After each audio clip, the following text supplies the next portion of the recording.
Hi all, welcome to the digital బడి YouTube channel. So ఈ వీడియోలో నేను మీకు మీ ఫేస్బుక్ యాడ్స్ కనుక సరిగ్గా పర్ఫామ్ అవ్వట్లేదంటే మీరు ఒకవేళ ఈ మిస్టేక్స్ అనలేము, ఇంతకుముందు అవి వర్క్ అయ్యేటివి. ఒకవేళ ఓల్డ్ ప్రాక్టీసెస్ని కనుక మీరు చేస్తున్నట్లయితే మీరు కొన్ని చేంజెస్ చేసుకుంటే ఖచ్చితంగా మీకు బెటర్ రిజల్ట్స్ వచ్చే అవకాశాలు ఉన్నాయి. సో కాబట్టి ఈ వీడియోలో నేను మీకు ఏం చెప్తున్నాను అనేది చాలా జాగ్రత్త వినండి. సో ఇది చాలా ఓల్డ్ అప్డేటే, బట్ స్టిల్ చాలామందికి తెలియని అప్డేట్ ఏంటంటే ప్రజెంట్ ఫేస్బుక్ యాడ్స్లో ఇంట్రెస్ట్ బేస్డ్ టార్గెటింగ్ అనేది తీసేశారు.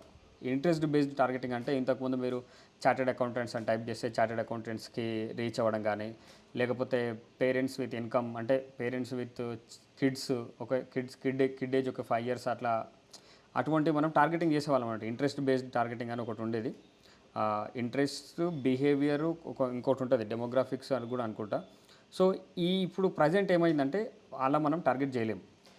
ప్రజెంట్ అంతా కూడా క్రియేటివ్ టార్గెటింగ్ని తీసుకొచ్చింది. చాలా రోజులు తీసుకొచ్చి క్రియేటివ్ టార్గెటింగ్ అంటే ఏంటంటే మన పోస్టర్స్ ఏవైతే ఉంటాయో, పోస్టర్స్ కానీ వీడియోస్ కానీ అవి డిఫరెంట్గా ఉండాల్సిందే.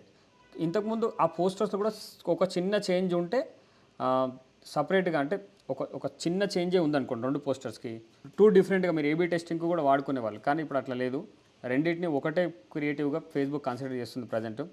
సో ఇప్పుడు ఏంటంటే మనకి క్రియేటివ్ టార్గెటింగ్ అని చెప్పాను కదా, క్రియేటివ్ టార్గెటింగ్ ఎట్లా చేసుకోవచ్చు. సో క్రియేటివ్ టార్గెటింగ్ ఎలా చేయాలంటే మీరు ఆల్రెడీ ఒక ఫేస్బుక్ యాడ్ కనుక రన్ చేస్తున్నట్లయితే ఒక క్యాంపెయిన్ ఉంటుంది, దాని తర్వాత ఒక యాడ్ సెట్ ఉంటుంది, దాని తర్వాత యాడ్ ఉంటుంది. సో ఇప్పుడు మల్టిపుల్ యాడ్స్ని మీరు ఒకటే క్యాంపెయిన్లో రన్ చేయండి. ఇప్పుడు ఎక్కువ అంటే గివ్ మోర్ క్రియేటివ్స్, డిఫరెంట్ క్రియేటివ్స్ని మొత్తం కంప్లీట్గా డిఫరెంట్ ఉండాలి. ఒక్కొక్క పోస్టర్ లేదా ఒక్కొక్క వీడియో ఒక్కొక్క ఆడియన్స్ని గురించి మాట్లాడుతుండాలి. సేమ్ ఉండొద్దు, సేమ్ క్యాప్షన్ ఉండొద్దు, సేమ్ వీడియో ఉండొద్దు అనమాట. మల్టిపుల్గా డిఫరెంట్గా క్రియేట్ చేసి మీరు యాడ్స్ రన్ చేస్తే బాగుంటుంది. ఇప్పుడు మీరు యాడ్ దగ్గరకు వస్తే మీరు డూప్లికేట్ చేసుకోవచ్చు. నాది అకౌంట్ సస్పెండ్ అయింది, ఓన్లీ ట్రైనింగ్ కోసం వాడుతుంటేది.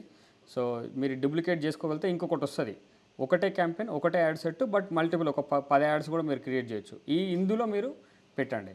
ఈవెన్ ఇంకొకటి కూడా అప్డేట్ ఏంటంటే రీసెంట్గా మేము చూసింది ఏంటంటే ఒక అబ్జర్వేషన్, ఈ పోస్టర్ యాడ్స్కి కూడా ఎక్కువ రీచ్ ఇవ్వట్లేదు, ఎక్కువ లీడ్స్ కూడా రావట్లేదు. పెట్టిన 1-2 days సరిగ్గా లీడ్స్ వస్తేనే తర్వాత మళ్ళీ రావట్లేదు. సో దాని విషయంలో మేమేం చేస్తామంటే సరే అని చెప్పి వీడియో క్రియేటివ్స్ని టెస్ట్ చేస్తే వీడియో క్రియేటివ్స్తో కొంత కన్సిస్టెంట్గా కొన్ని లీడ్స్ వస్తున్నాయి అనమాట. కాబట్టి మీ బిజినెస్కి కూడా ఒకవేళ ఫేస్బుక్ యాడ్స్ నుంచి కనుక లీడ్స్ రావట్లేదు సరిగ్గా అనుకుంటే మీ క్రియేటివ్ టార్గెటింగ్ని ఒకసారి ఇంకా బెటర్గా చేసుకోండి. మోర్ క్రియేటివ్స్ క్రియేట్ చేయండి, కంప్లీట్గా డిఫరెంట్ ఉండాలి. దాంతోపాటు పోస్టర్స్ కంటే కూడా పోస్టర్స్ని యాడ్ చేయండి, ఏదో ఒకటి పెట్టాలంటే పెట్టండి, కానీ దాంతోపాటు వీడియో క్రియేటివ్స్ని ఎక్కువ చేయడానికి ట్రై చేయండి. వీడియో యాడ్స్ కూడా 3 different సైజెస్లో, మీకు ఆల్రెడీ ఆ సైజెస్ తెలిసే ఉంటాయి, బట్ లేకపోతే ఒక్కసారి నేను చెప్తున్నా రాసుకోండి ఒకవేళ రాసుకునే వాళ్ళు ఉంటే. ఒకటి వచ్చేసి స్క్వేర్ అండి, 1080 into 1080 ఇది ఒకటి, ఇది స్క్వేర్ది అనమాట. ఇది ఫీడ్లో కూడా కనబడుతుంది, ఫీడ్లో కానీ ఫేస్బుక్ ఫీడ్లో కూడా ఇది కనబడుతుంది. ఇది కాకుండా 1080 into 1920 ఈ సైజు ఇన్స్టాగ్రామ్ స్టోరీస్లో కానీ ఇన్స్టాగ్రామ్ రీల్స్లో కానీ ఈ సైజు కనబడుతుంది అనమాట, అక్కడ కరెక్ట్గా ఫిట్ అవుతుంది. సో మీరు వీడియో ఎడిటర్కి మీరు ఈ సైజు ముందే ఇస్తే మీకు ఆ వీడియో యాడ్ ఏదైతే ఉందో 3 సైజెస్లో మీకు ఇస్తారు, 3 సైజెస్లో మీరు అప్లోడ్ చేసుకోవడానికి ఉంటుంది. ఇంకొక సైజ్ ఫేస్బుక్ రికమెండ్ చేసేది ఏంటంటే 1200 into 628, ఇది ఏంటి పిక్సెల్స్ యూనిట్సే, 1200 into 628 అనుకుంటుంది, 628. ఈ సైజెస్లో రెక్టాంగిల్ కూడా మీరు అప్లోడ్ చేస్తే ఏ ప్లేస్మెంట్కి తగ్గట్టు ఆ ప్లేస్మెంట్కి ఆ వీడియో క్రియేటివ్ అనేది అంటే వీడియో యాడ్ అనేది వాళ్ళకి చూపించడం జరుగుతుంది. తద్వారా మీకు బెటర్ రిజల్ట్స్ వచ్చే ఛాన్స్ ఉంది. ఓల్డ్గా కనుక రన్ చేస్తున్నట్లయితే ఇంకా ఇంట్రెస్ట్లు ఇచ్చుకుంటా లేకపోతే రన్ చేస్తున్నట్లయితే మీకు బెటర్ రిజల్ట్స్ రాకపోతే ఖచ్చితంగా ఈ ప్రాక్టీసెస్ ట్రై చేయండి. ఒకటి ఏంటంటే వీడియో క్రియేటివ్స్ని ట్రై చేయండి, మల్టిపుల్ యాడ్స్ క్రియేటివ్ టార్గెటింగ్ని చూడండి. సేమ్ క్రియేటివ్స్లో కొన్ని చేంజెస్ చేయకండి, కంప్లీట్లీ డిఫరెంట్ ఉండాలి. ఈ పోస్టర్కి ఆ పోస్టర్కి కంప్లీట్లీ డిఫరెంట్ ఉండాలి.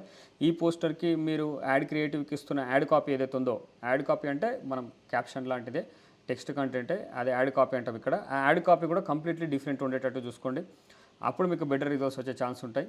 ఒకవేళ మీకు రిజల్ట్స్ రావట్లేదు ఫేస్బుక్ యాడ్స్ నుంచి అనుకుంటే ఈ ప్రాక్టీసెస్ చేయండి. ఒకవేళ ఓల్డ్ ప్రాక్టీసెస్ కనుక కంప్లీట్గా ఫాలో అవుతున్నట్లయితే ఒకసారి చూడండి, ఆ అప్డేట్ని కూడా చూడండి. ఆండ్రోమేడా అప్డేట్ ఇది చాలా రోజులే వచ్చి చాలామందికి తెలియదు. ఆండ్రోమేడా అప్డేట్ గురించి కూడా చూడండి, అసలు ఏంటి, అసలు ఈ అప్డేట్ ఎందుకు తీసుకొచ్చింది ఫేస్బుక్ అనేది మీకు కొంత తెలిస్తే మీరు ఇంకా బెటర్గా యాడ్స్ని కూడా రన్ చేయడానికి ఛాన్స్ ఉంటుంది. సో మెటా ఆండ్రోమేడా ఇది మీరు గూగుల్లో టైప్ చేసినా మీకు లింక్ వస్తుంది. అఫీషియల్ లింక్ని మీరు చూడండి. ఫస్ట్ ఫేస్బుక్ ఏం చెప్తుందో అర్థం చేసుకున్న తర్వాత దాని తర్వాత ఫేస్బుక్ యాడ్స్ ఎక్స్పర్ట్స్ ఎవరైతే ఉన్నారో వాళ్ళ ఇన్పుట్స్ని మీరు తీసుకోవడానికి ట్రై చేయండి. సో మెయిన్ సోర్స్ కాకుండా వాళ్ళు చెప్పింది వీళ్ళు చెప్పింది వినకండి, ఇంక్లూడింగ్ నేను చెప్పింది కూడా మీరు వినాల్సిన అవసరం లేదు. ఏంటంటే ఈ అప్డేట్ని నేను మీకు పరిచయం చేస్తున్నా, మీరు ఎలా ప్రాక్టీస్ చేస్తున్నారో చూడండి.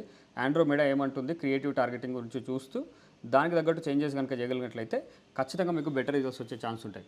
ఇట్లా ఆండ్రోమేడా అప్డేట్ గురించి కాదు, ఎప్పటికప్పుడు అప్డేట్స్ వస్తూనే ఉన్నాయి ప్రతి దాంట్లో. ఈవెన్ ఎస్సీఓలో కావచ్చు, లేకపోతే గూగుల్ యాడ్స్లో కావచ్చు, వాటిని అప్డేట్ అవుతుండాలి మనం. అప్డేట్ అయితేనే మనకు అది అర్థం అవుతుంది. లేకపోతే ఓల్డ్ మెథడ్ మీరు కోర్సులో ఒకటి నేర్చుకున్నారు, అది తెచ్చి మీరు కనుక మీరు యాడ్ రన్ చేస్తున్నారు అనుకోండి, అదేంటి సరిగ్గా పర్ఫామ్ అవ్వట్లేదు, క్లయింట్ కాల్ చేసి లీడ్స్ ఎక్కడ ఉన్నాయి, నా యాడే కనబడట్లేదు అంటారు. లీడ్స్ తర్వాత కానీ నా యాడే కనబడట్లేదు గూగుల్లో టైప్ చేస్తుంటే అని కూడా అంటుంటారు.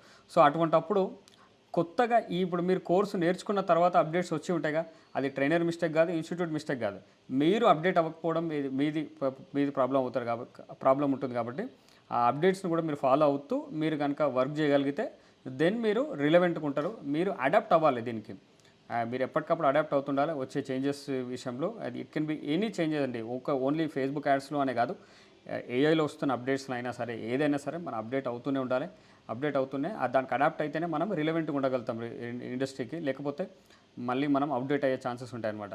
So that's it for this video. ఒకవేళ అడ్వాన్స్డ్గా ఫేస్బుక్ యాడ్స్ కానీ ఇంకా కంప్లీట్ డిజిటల్ మార్కెటింగ్ కోర్స్ని కనుక నేర్చుకోవాలి అనుకుంటే డిజిటల్ బడీలో మీరు జాయిన్ అవ్వచ్చు అండి. డిజిటల్ బడీ ఇన్స్టిట్యూట్ ప్రొవైడ్ చేస్తుంది కోర్స్ని. డిజిటల్ బడీ ఇన్స్టిట్యూట్లో మీరు జాయిన్ అవ్వచ్చు. కంప్లీట్ డిజిటల్ మార్కెటింగ్ ట్రైనింగ్ని తెలుగులో ఆన్లైన్ ద్వారా మేము ప్రొవైడ్ చేస్తున్నాం. ఒక 8 years నుంచి మేము కొన్ని థౌజండ్స్ ఆఫ్ స్టూడెంట్స్కి నేర్పించాం. ఒకవేళ మీరు కనుక డిజిటల్ మార్కెటింగ్ నేర్చుకోవాలి అనుకుంటే ఖచ్చితంగా మీరు స్క్రీన్పై కనబడుతున్న నెంబర్కి కాల్ చేయండి. Thank you so much for watching this video.